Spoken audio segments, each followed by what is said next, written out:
Hello everyone, back into today's first video. We're doing Solar Sunday for today's first video. So, well, it's a special day at Gazwell. When we do Solar Sunday. We only do 2 or 3 of these a year. And this is going to be our first Solar Sunday for around 6 months. The last Solar Sunday was back in August 2019. So, yeah, always a special day when we do Solar Sunday. And we're going to bring you up to date with the first part of the video with all of the solar trackers. James Ackrill, keeper of the solar trackers at Gazwell, has updated all of them. And we'll bring you up to date with all of those solar trackers in the first part of the video. In the second part of the video, we're going to talk about a possible connection between solar activity and ENSO. ENSO being El Nino and La Nina, the cyclical warming and cooling of the Pacific Ocean in the equatorial part of the Pacific Ocean. There is a connection potentially between solar activity, the solar cycles, and El Nino and La Nina. We'll talk about that in the second part of the video. Just saying, it's going to be quite a long video, so if you can't watch it all in one go, then don't worry. You will be able to see this video at gazwell.com whenever you want. It's going to be placed on the solar cycle 24-25 updates page, and there'll be a written summary that goes through it as well tonight, so you'll be able to have a read of that and also watch the video on demand when you would like to. But of course also the Gazwell YouTube channel as well. So you'll be able to do that whenever you want.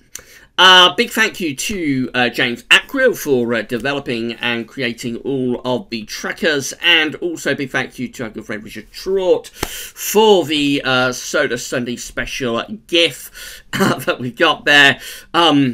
And also, you're going to see a little bit of data from Richard later on in the video as well. I think that's everything I'm going to tell you. Coming up later on, we're going to have Gazwell's Sunny Roundup. That'll be after lunch.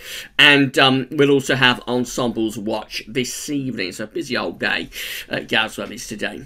Right then, so that's it. Let's get on with Solar Sunday. And we're going to begin with the solar disk on our side of the disk today from solarham.net. So we have a virtually spotless solar disk at the moment, although we do have one little area of sunspots just here. That's a sunspot area that's associated with solar cycle 24, the old solar cycle. At the moment, we're overlapping the 2 solar cycles, so some of the sunspots we're getting at the moment, we're only getting a very, very small number of sunspots at the moment, but some of the sunspots we're getting at the moment are from solar cycle 24. And you generally know the solar cycle 24 sunspots because they're going to be like in the equator of the sun. They'll be kind of like in the central area. We're also getting some sunspots for solar cycle 25, the upcoming next solar cycle, and these typically happen lower down. So down towards like the polar region, if you like, on the solar disk, if you think of it that way. So that little sunspot area there is going to be from solar cycle number 25. Otherwise, again, we have no sunspots, so solar activity is at very low levels and is expected to remain at very low levels for the next 3 days. So this is the Gazwell Solar Activity Tracker, updated by our good friend James Ackrill up to the last day of January. Got several coloured lines here, so the most important one, I suppose, is the orange line. That's depicting each individual day's worth of sunspot numbers. If I scroll down a little bit more, we've got the dates along the bottom of the chart. We go right the way back to this time last year, back to February 2019. With this, so you can see that back in sort of late winter, early spring of 2019, we was having quite a number of sunspots, albeit a very low number, but many days back then did contain some sunspot activity. From around May, sort of this period here, we dropped into a very, very low level of solar activity with only a few days having sunspots. So the days that didn't have any sunspots were outnumbering those that did, and that is true solar minimum. Now, since the turn of the year, so this is kind of like the beginning of January, just here, since the turn of the year, we have seen the daily sunspot numbers increase a little bit, albeit again, this is just at a very, very low level, but we have seen those daily sunspot numbers increase a little bit. Some of those belong to solar cycle 24, some of those sunspots that we've got just here belong to solar cycle 24 to 25. The new solar cycle. So we have this overlap between the two solar cycles at the moment, which is very common, very typical for this stage of these solar cycles, that you would get an overlap from the old outgoing solar cycle to the new incoming solar cycle. It can be very difficult to know when you have started the new solar cycle. I don't think we have started solar cycle 25 yet. I don't think this period just here will mark the true beginning of solar cycle 25. I think it'll happen, excuse me, I think it'll happen a little bit later into the year, maybe into the spring, possibly into the summer. But it does tell us that solar cycle 25 is definitely now on its way. It is well and truly coming. And this little bit of increased activity has been enough to lift our trend lines, which are the thick green and thick red lines. Been enough to lift those up a little bit. You see how through the second half of 2019 in particular, those trend lines were flatlining away on the floor of the chart. Now they have lifted up a little bit. So this is all very, very low levels of solar activity, don't get me wrong, but we've definitely seen a bit of an increase via both solar cycle 24 and solar cycle 25 in the past in the past month or so. We've also seen a slight increase in solar flux as well. So this is like the noise that's being emitted from the sun. So you see how solar flux was just sort of flatlining away here. We have this very low level of solar activity. And then just in the last month or so, that has ticked up slightly. So yes, have seen a bit of an increase in activity over the past month, but still at a very low level of solar activity. We're still well and truly in solar minimum, and I don't think we have started solar cycle 25 at this stage. This is from our good friend Richard Trott. This is showing visible sunspot regions, and it's showing spotless days through the year, so the days that have no sunspots. 2020, of course, and we see that for this year, for 2020 so far, we have had 16 days that haven't had any sunspots, but it's 50% of the year, 1 month in. So almost half of January had sunspots, and half the days of January had no sunspots. That compares to 2019, which had 281 days with without any sunspots. That's 77% of the year. That is deep, deep, deep solar minimum. 2018 had 221 days without sunspots. That's 61% of the year. And then we go back closer towards solar maximum, so you have 2017 just with 104 days, but didn't have any sunspots. 2016 only has 32 days, but devoid of sunspots. And in 2015 there are no days in 2015 but haven't got sunspots. So all days in 2015 have very much got sunspots. 2014, true solar maximum year, actually. 2014 of the solar cycle 24, that's when our second peak for the solar maximum occurred. That just has 1 day. And 2013, again, no days without sunspots. 2012, no days without sunspots. So those years are going into solar maximum. 2011, 2 days without sunspots. So those are our solar maximum years. And then we come back into the start of the solar cycle. 2010 has 51 days, but haven't got any sunspots. 2009, 260 days. 2008, 268 days. That is the solar minimum year for solar cycle number 25. 23. That is 73% of the year. That was a deep, deep solar minimum, but actually the solar minimum of 2019 was 77% of the year. Is a slightly deeper solar minimum actually compared to the solar minimum of solar cycle 23. So this is a very, very deep solar minimum once again, and in many ways this solar cycle or solar minimum is performing in a similar way really to the last solar cycle, to the solar minimum of solar cycle number 23. Right, so this is how solar cycle 24 looks from beginning to end in terms of monthly sunspot numbers. This again updated by James. So we begin this solar cycle here in 2008 through to 2009. That's solar minimum, passing from solar cycle 23 to 24. And of course the thing with this solar cycle is that it took a very, very long time to get it going.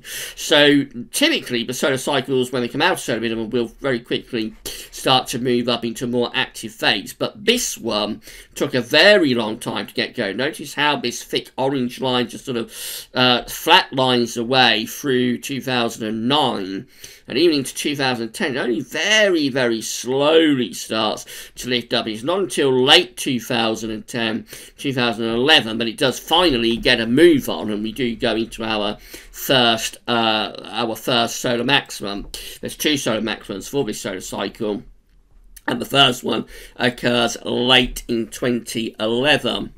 Then there's a very sharp fall in solar activity as we go into 2012 and 2012, 2013. Whilst most of those days within 2012, 2013 had sunspots, they were at an unusually low level of sunspots for what is around solar maximums. So that was quite unusual how we had the first peak, we had the first maximum for this solar cycle, and then we dropped down into 4 around solar maximum, a very low level of sunspot activity, and then the second peak, so we go down here like mid part of 2013, and then all of a sudden late 2013 to 2014 we shoot up, and the second peak of solar cycle 24 and the true solar maximum of solar cycle 24 occurs just there, which I think is February 2014.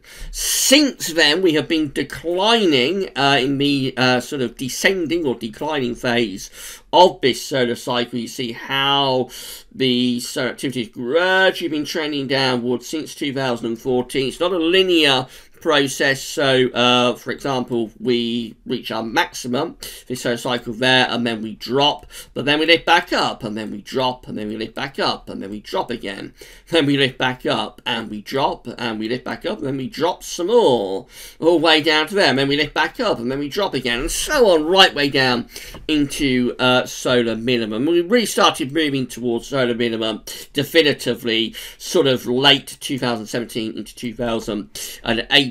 And then that brings us up to where we are right now for sort of late 2019 into 2020, and you see we are quite clearly at solar minimum now, and that's when we went into true solar minimum, I believe, from around May 2019. See how each of those orange spots, remember each orange spot is representing one individual month's worth of sunspots. See how each of those orange spots are just flatlining away on the floor of the chart there, and that's where they were, of course, over here when we began this solar cycle, when we moved from solar minimum, solar cycle 23 into solar cycle 24. So quite clearly you can see that we are at solar minimum now for solar cycle 24 if we compare to how it looked, how solar minimum looked at the beginning of this solar cycle. So if we then move forwards to this chart, so this is going to be comparing solar cycle 24 to solar cycle 23, the last solar cycle, and again it puts in context how weak this solar cycle has been. Excuse me. So of course the green coloured lines are for solar cycle 23, and the orange lines and spot results. They are for solar cycle 24. So what is, of course, most apparent is that the maximum of solar cycle 23, and again, it's a double peak maximum. First peak occurs in 2000, the second peak occurs in 2002. The first peak is the stronger of the two, which is more typical than the second peak being the stronger of the two. But what is evident, of course, is that the solar maximum for solar cycle 23 is much stronger compared to the solar maximum for solar cycle number 24.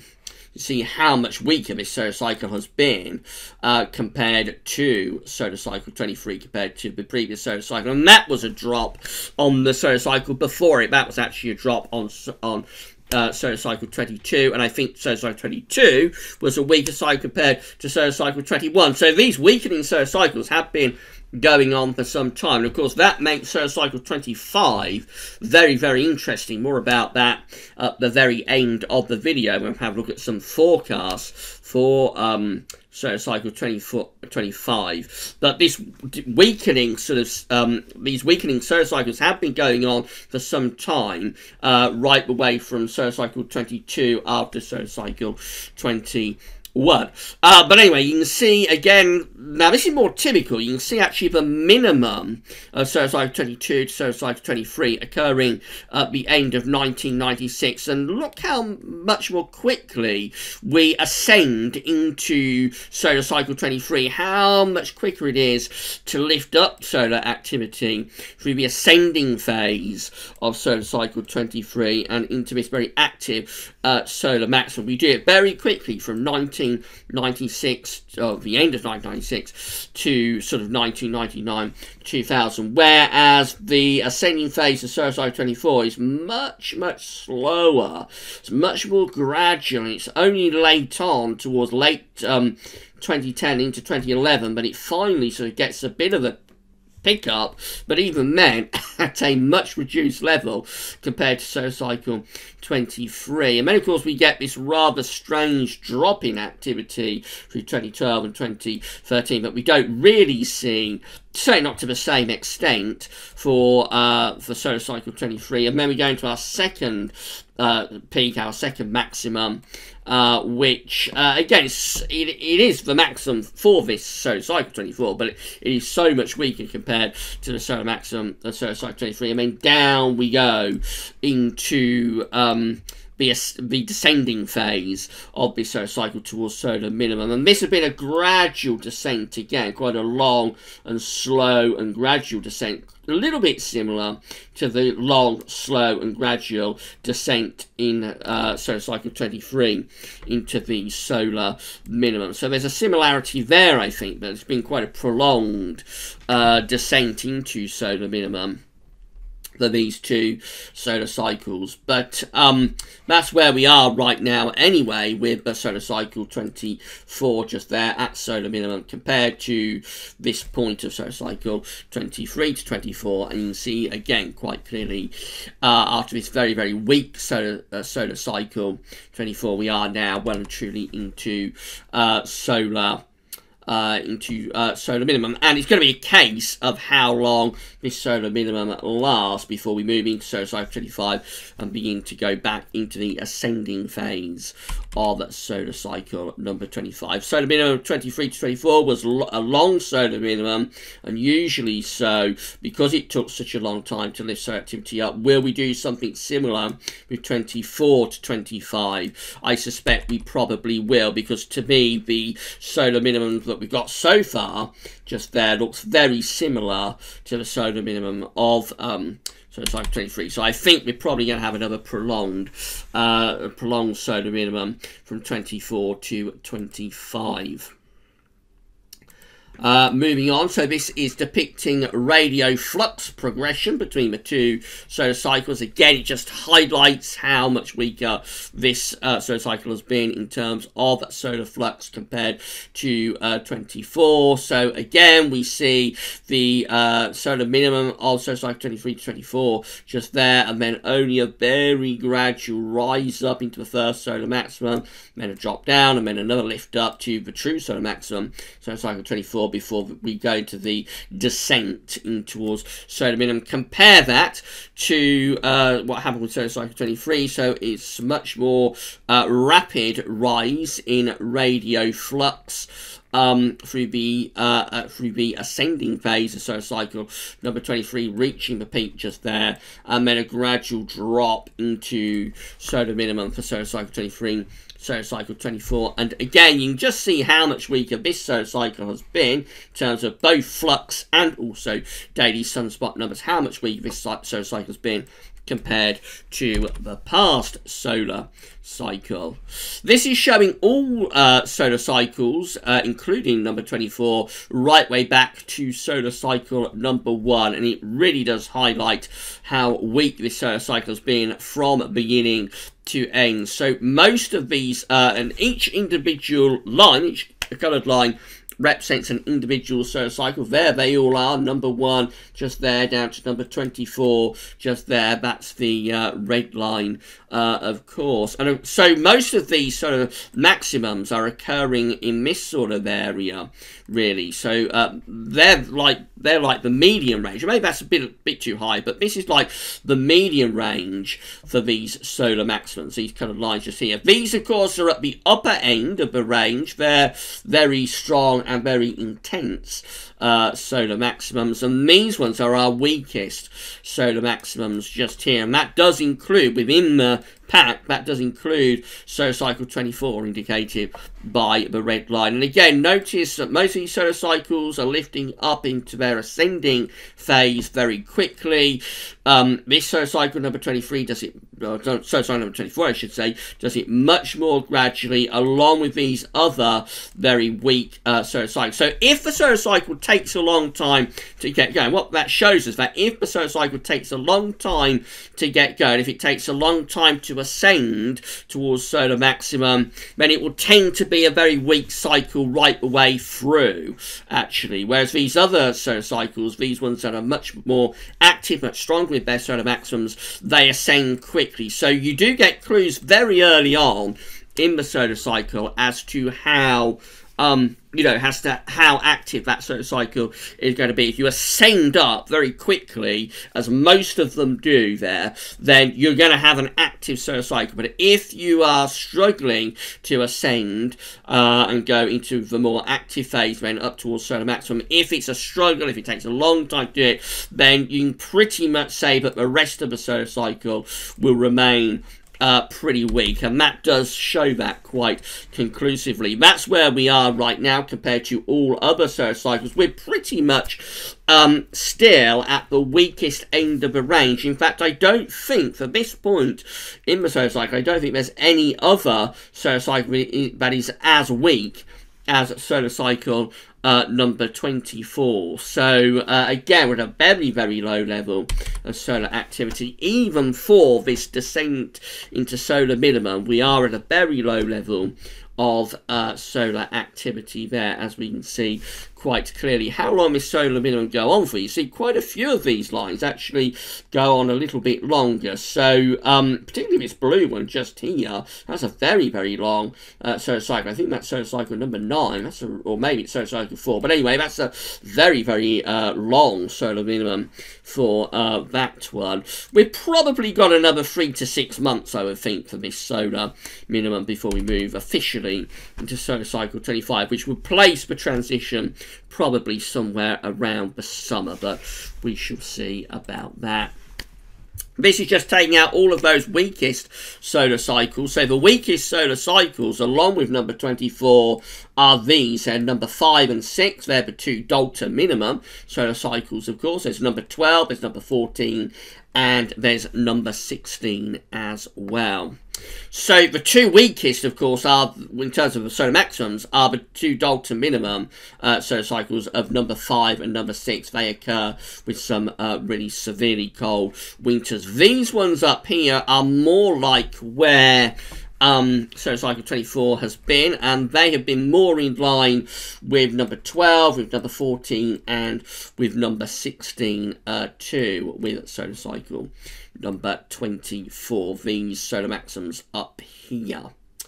all of them are slow to ascend into solar maximum, particularly this one, which is solar cycle number 6, the second and weakest in some ways solar cycle of the 2 delta minimum solar cycles. And then they all have this slow descent into solar minimum for their solar cycles. That's where we are right now, solar cycle number 24, compared to these very weak solar cycles, these weakest solar cycles, if you like. So it implies that, again, we've got a little bit further to run with this solar minimum. So we've got solar cycle number 14, that green line ending just there.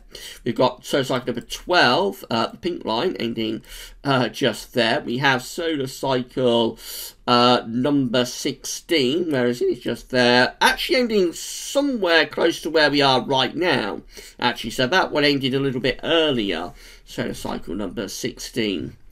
But the other ones have a little bit longer to run. We've got solar cycles 5 and 6. So solar cycle 5 ends there. Solar cycle 6 ends there, a little bit more extended. So it implies we've probably got, let's say that's like the median range. So it implies we're somewhere around there right now. We're just there. So around 130 months in. It implies we've probably got another 6 months maybe to go for this solar cycle before we move from 24 to 25. So I think that places the transition from solar cycle 24 to 25 into the summer. There has been a very strong comparison between solar cycle number 12, solar cycle number 24 as well. We've talked about that a lot in Solar Sunday and our other some of our other long-range videos. So both solar cycles, and with these, solar cycle number 12, which ran from 1877 to 1890, is depicted by the green lines and green spots. Solar cycle 24 depicted by the orange lines and red spots. So you can see how 12 and 24 ascend very gradually. They both have the first peak occurring just there, then the second peak, which is a little bit stronger, occurs just there. It's quite unusual for the second maximum to be stronger than the first. And then they both have this very, very slow descent into solar minimum. So that's where we are right now with solar cycle number 12, of course, flatlining away at solar minimum on the bottom. Solar cycle 12 is a little bit more up and down, interestingly. So at this point in solar cycle in solar cycle 24, we actually had a little quite a peak there. We had quite an uptick in activity. We haven't had that with solar cycle number 12, which has been flatlining away at solar minimum. You can see how solar cycle 12 was quite up and down with these green spots up and down, whereas solar cycle 24 hasn't really had that so far, although we have had this little bit more activity during January, but definitely a very close connection between these two solar cycles, and both in terms of their winters as well through the first half of the solar cycle. So this is something that we've been showing you in the winter updates. I thought I'd bring it back for this video to show you that through the first part of the two solar cycles, 12 and 24, the winters were trending very, very similar to one another. We haven't maintained that through the second half of the two solar cycles, and something important happens, I think, to create this split. So I'll talk about that in a second, and we'll set up the second part of the video that we're going to talk about after I pause the video in a couple of minutes. But we begin with the first winters of solar cycle 12 and 24 just here.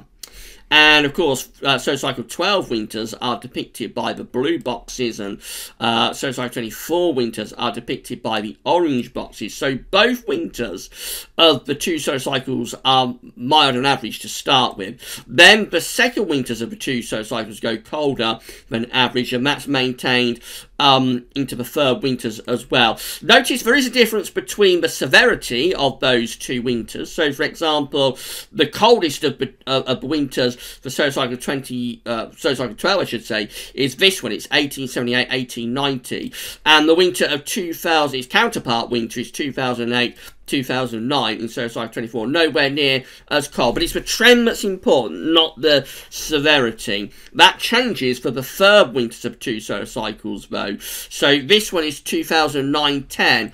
And for solar cycle 24, and it's actually a more severe winter than its counterpart winter in solar cycle number 12. So it's not the severity that's important, it's the trend that's important. And this goes on into subsequent winters. So the following winter is both cold and average for both solar cycles. Then the next winter goes milder than average for the 2 solar cycles. Then we get a little bit of a split here occurring with this winter just there. So we do get a little bit of a divergence there, because it's a milder than average winter for solar cycle 12, but it's a slightly colder than average winter for solar cycle 24. We're back on trend for the following winter, though, which is 1883, 1884, and its counterpart winter 2013-2014. They're both milder than average, quite significantly so. Still on trend for the next winter as well, which is 1884, 1885, and 2014-2015, because they're both around average. Remember, if a season comes in within half a degree of its rolling average, then you have basically had an average season. So up to that winter just there, we basically, except there's one that isn't quite right, but essentially through the first half of the 2 solar cycles up to 1884, 1885 and 2014-2015, we basically trained in a very, very similar fashion with the winters of these 2 solar cycles. But then we get to this one. This is the one that breaks the trend. And it's 1885, 1886 for solar cycle 12, and 2015, 2016 for solar cycle 24. Notice it's a significantly colder than average winter for solar cycle 12, and it's a very exceptionally mild winter for solar cycle 24.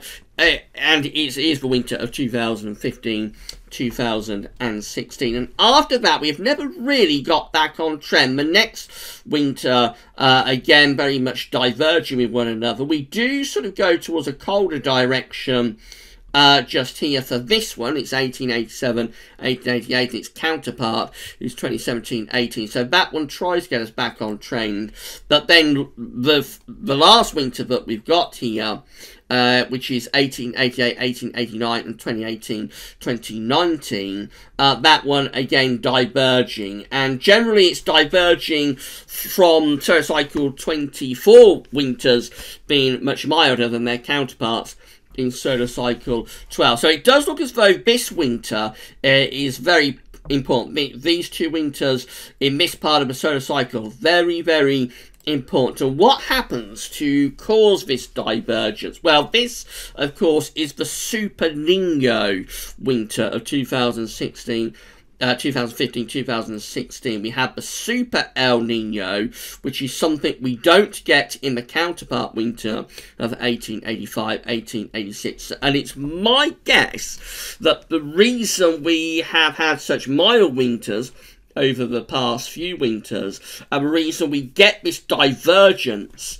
from what we have in the first half of the solar cycle is probably primarily down to the Super El Nino, and maybe more than that, probably down to the fact that we didn't follow that with a proper La Nina. So, of course, El Nino is the cyclical warming and cooling of the planet via the Pacific Ocean, pushing out heat when it's an El Nino, pushing out cold and cooling the temperature down when it's a La Nina. And we had the El Nino, we had the Super Nino, but we didn't get the La Nina to follow it to pull the temperature back down. We didn't get a significant La Nina, let's say, to pull the temperature back down. So we've been sort of left stuck, if you like, in not with the Super Nino, but with the effects of the Super Nino persisting.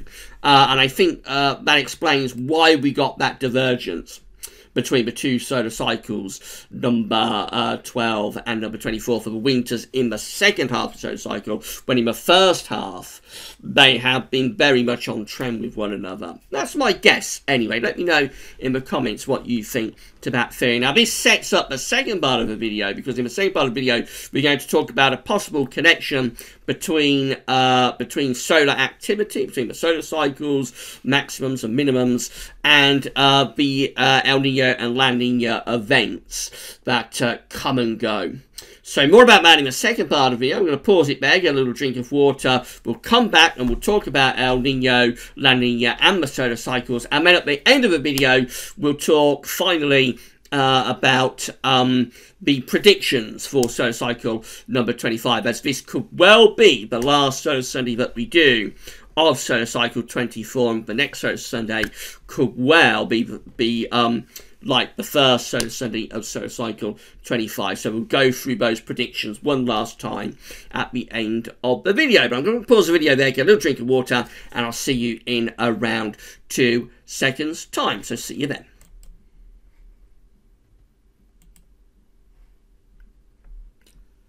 Okay, we're back and we're ready to resume Solar Sunday, and I hope you're enjoying the video. Please give us a thumbs up on the video, let us know that you're enjoying it, and don't forget to let us know in the comments that you've enjoyed this video, and also subscribe to the YouTube channel, of course, and you'll be able to see more content like this in the weeks and months to come.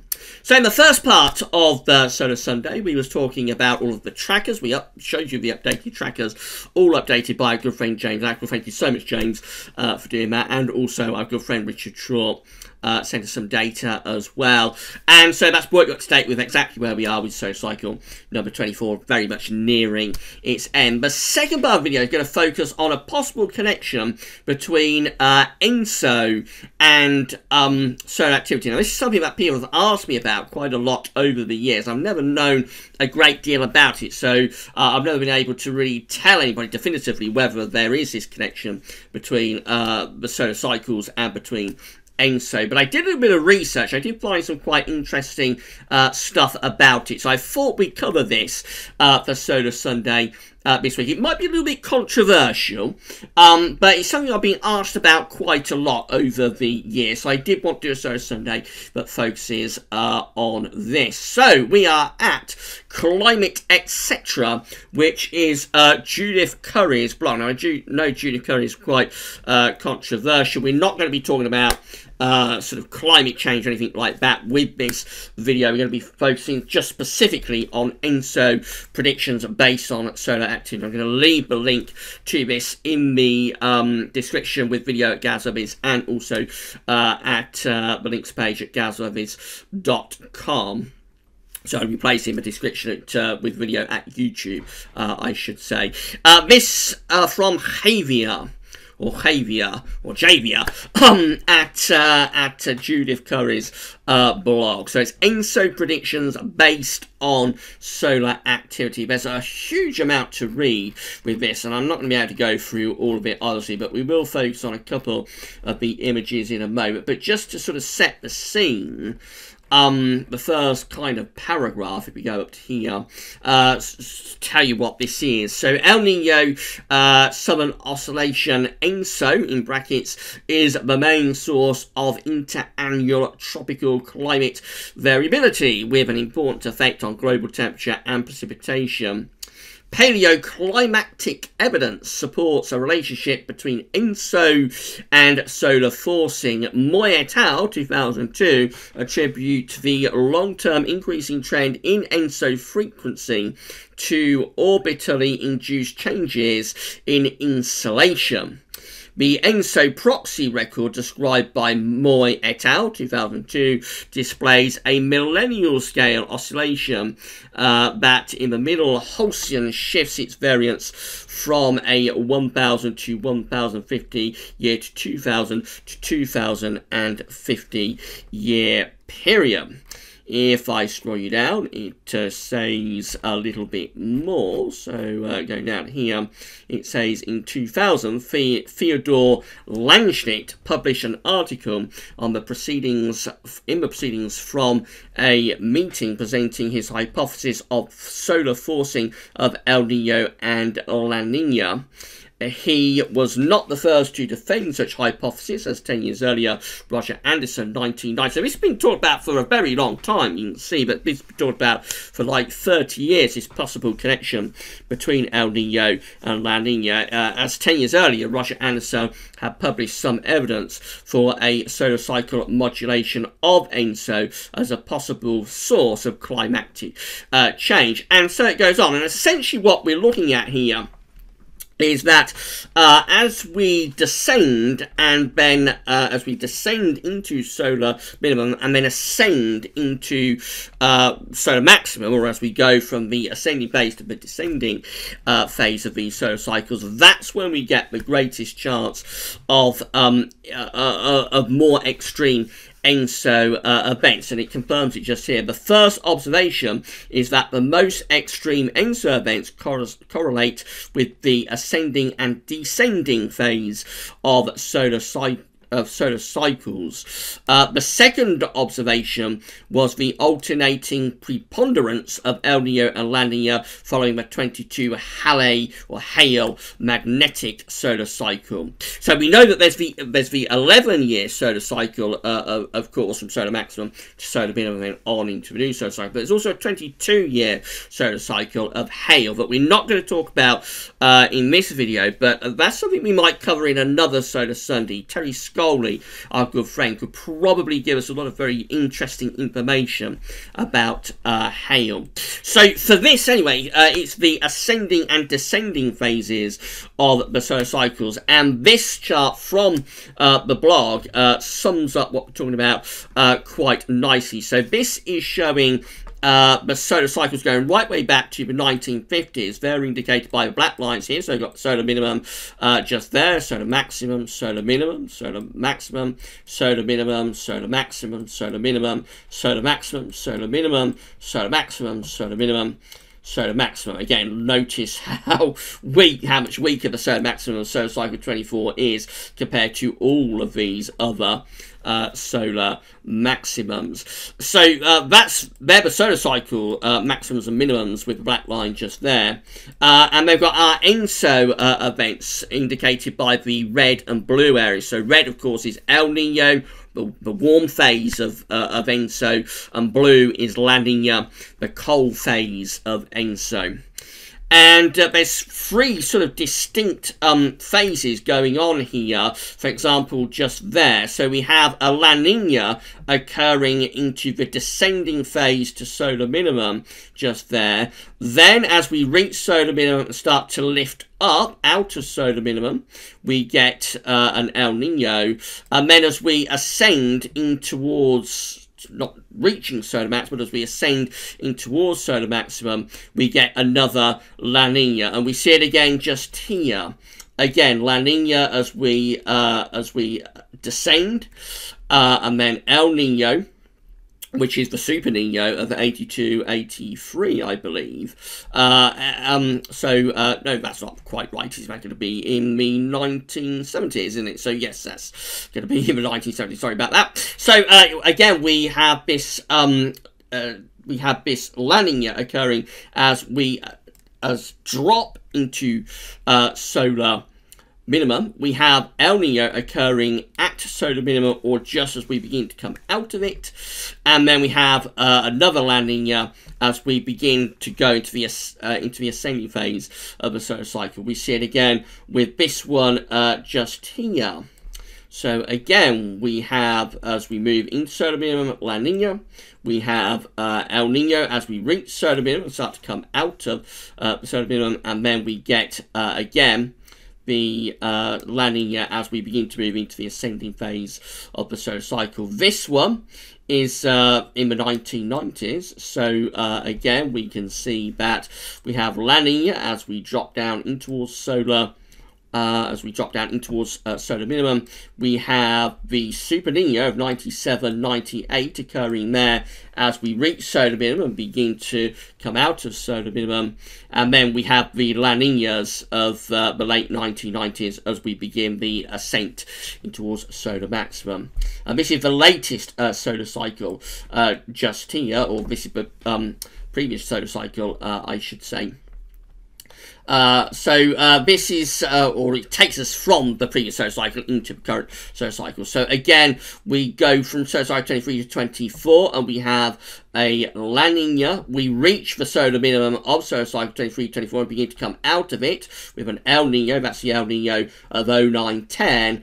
And then we go into a La Nina as we begin to go into the ascending phase of this solar cycle, which of course is going to be the La Nina that occurred in 2010, 2011 and carried on through 2011 to 2012 as well. Notice that in between, when we go into the descending phases of these solar cycles, we tend to see quite a lot of El Ninos. So, for example, just there, as we're ascending, going into the weakening phase of solar cycle El Nino, just here as we're ascending, again, that's a Super Nino of 2015-16. Again, as we go into the ascending phase just here, we get quite a lot of El Ninos going on.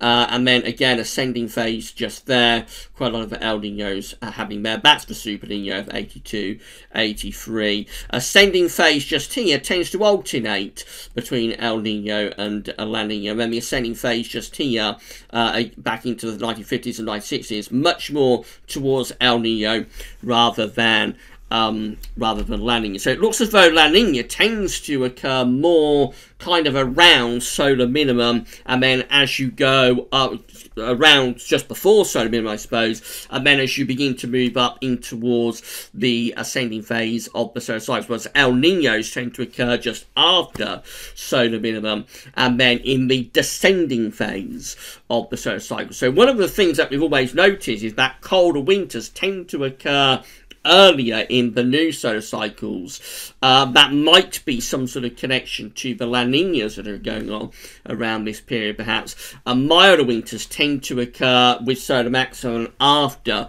solar maximum as you go through this descending phase of a solar cycle, and that could be perhaps because El Nino is more favoured through that period. Now this takes us up to where we are right now, of course, so let's just highlight that again. This is the current situation. This was generated, I think, a couple of years ago. So at that point they was predicting with this methodology that we'd have a weak La Nina for 2017-18, and that did indeed verify, as we see just there. Then the next winter, which was 2018-19, was predicted to be El Nino, this orange box just here, that verified. So if that's right, this blue box here should occur with a La Nina during 2021. That should be the next La Nina that we have within this methodology. These are break it down into phases as well, these periods of El Nino and La Nina. So this is phase 1, this is phase 2, this is phase 3, this is phase 4, and this is phase 4 again just there, and that's phase 5 just there. So phase 1 begins with solar maximum, which is just there, and we see that this part of the solar cycle is favoured to be an El Nino type period close to solar maximum. This is going into the descending phase of the solar cycle. Notice how this black line, which is depicting the solar cycles, how that's descending down.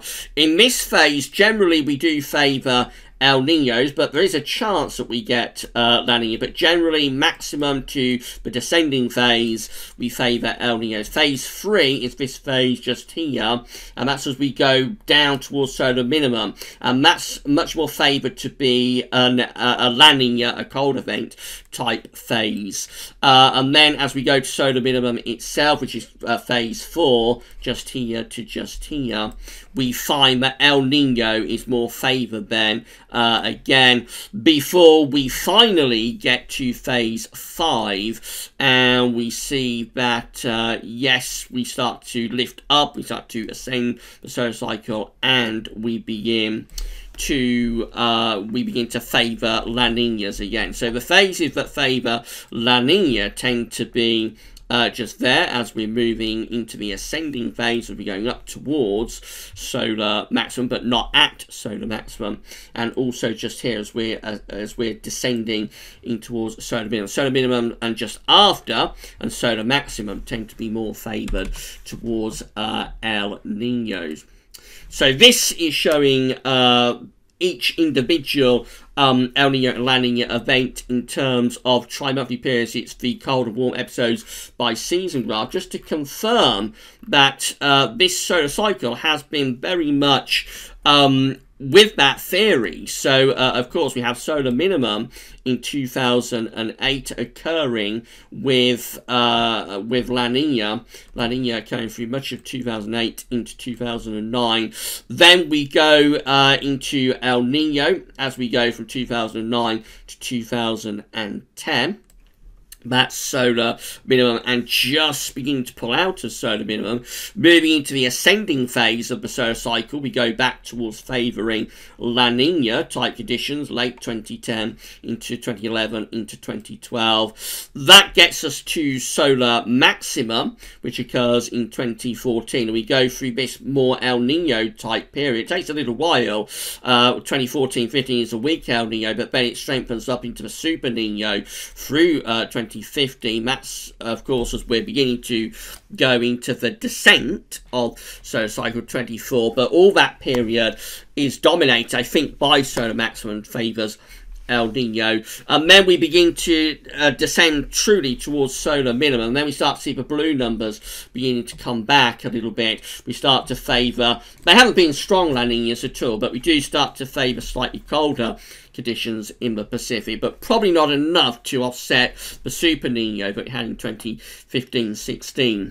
And then we get to like solar minimum, true solar minimum, which has been sort of an El Niño type period, 2018 into 2019, and that takes us on into sort of ENSO neutral to kind of El Niño type conditions through winter of 2019-2020. So if this theory that we have here, let's go back, if this is correct, then this winter just here, this El Niño period is like 2018, 2019, 2020, but this one, 2020, 2021, should favour La Niña. And if it carries on in this sort of fashion, then we will probably be looking at a La Niña. Put these dates in your diary and we'll come back and review how this did in 3 or 4 years. So for 2021, we're probably favouring La Niña. In 21-22, we're probably favouring some sort of El Niño. Then 22-23, 23-24, probably favouring La Niña again as we're ascending up towards solar maximum. We'll probably get solar maximum sometime around 2025. That period, 2025, 2026, probably favours El Niño, or maybe a little bit beyond it. Put those years in your diary. And in around 5 or 6 years, we'll come back and we'll see how we did. The piece actually says that next winter, 2021, should be a La Niña winter. So let's just pick it up here.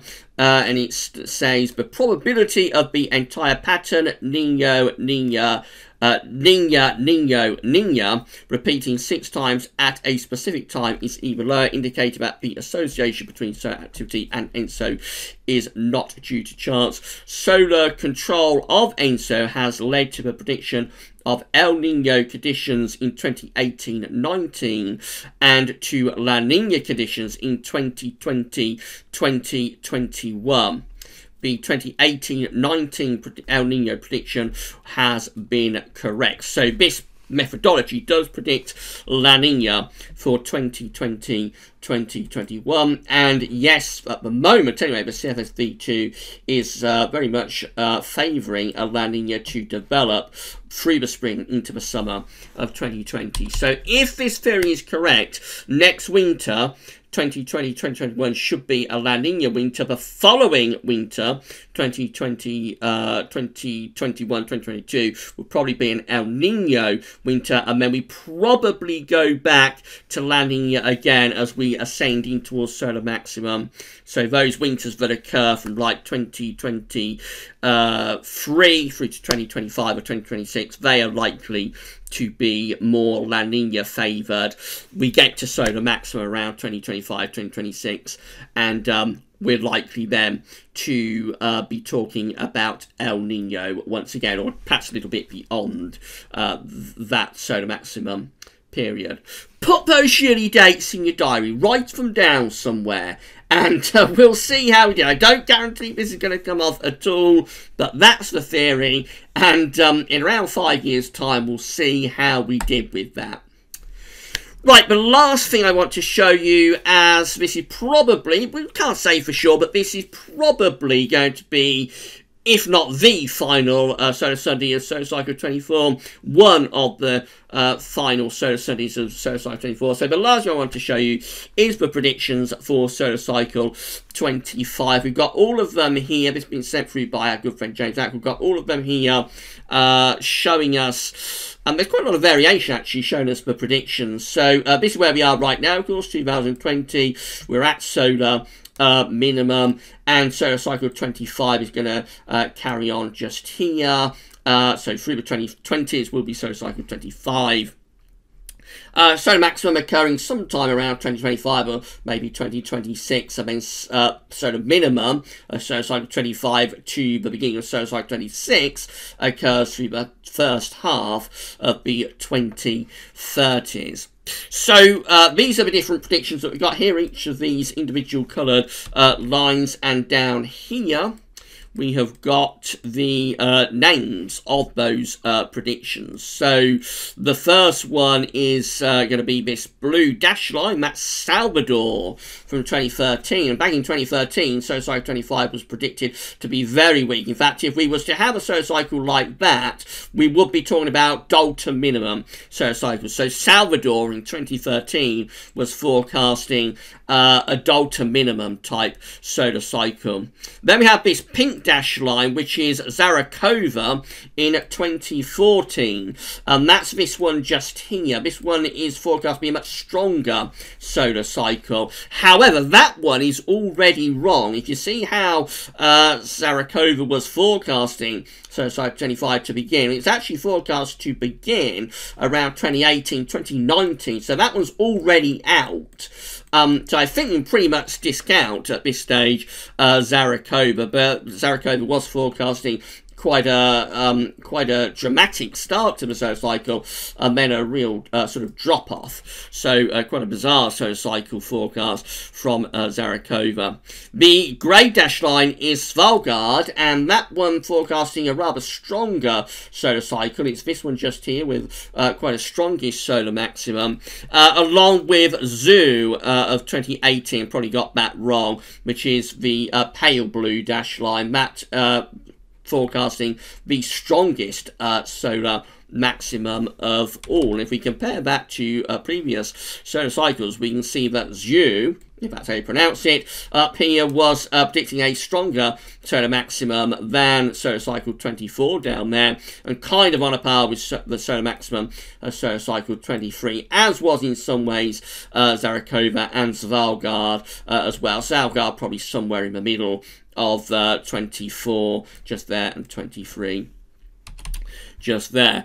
Then we've got, now I don't know at all how to pronounce this, it's Kishisalva, or Salvi, perhaps, sounds Russian, which is this orange line. That also, it's from 2019 as well, so it's a recent forecast. That one also is kind of at Dalton minimum type level. So we have two predictions here that are going for like Dalton minimum levels, the blue one and the yellow coloured one as well. Those two are at sort of Dalton minimum type solar cycle levels for Solar Cycle 25. And then finally we have the green dash line, which is NASA from 2019, and NASA is just there. So NASA's more at the higher end of the range, but not going as far as Zarakova did, and not going as far as Valgard did either. In fact, NASA is kind of similar to the last solar cycle. So NASA is just there with that green dashed line, and solar cycle 24 is just there. So NASA going very much for a solar maximum that's on a par with solar cycle number 24, occurring somewhere around 25, 26. Remember, all of these predictions have a range of error, though. They all have a margin of error. So this one just here with the central range up there, the upper end of that range will probably be up to there. Will probably be up to the biggest solar maximum since solar cycle number 22. Probably be up there, but there would be a small range as well, so there would be a weaker range. That would probably be down there somewhere on a par with solar cycle number 24. So they will all have a range, they'll all have a margin of error. NASA is just there, so its upper range would probably be up here, but its lower range would actually be probably down here. We talked about this in past solar Sundays. The lower range of a NASA prediction would probably be down there somewhere, getting closer towards those two Dalton minimum type predictions. And the two Dalton minimum predictions, by the way, which are sort of their upper range would, I think, be around here.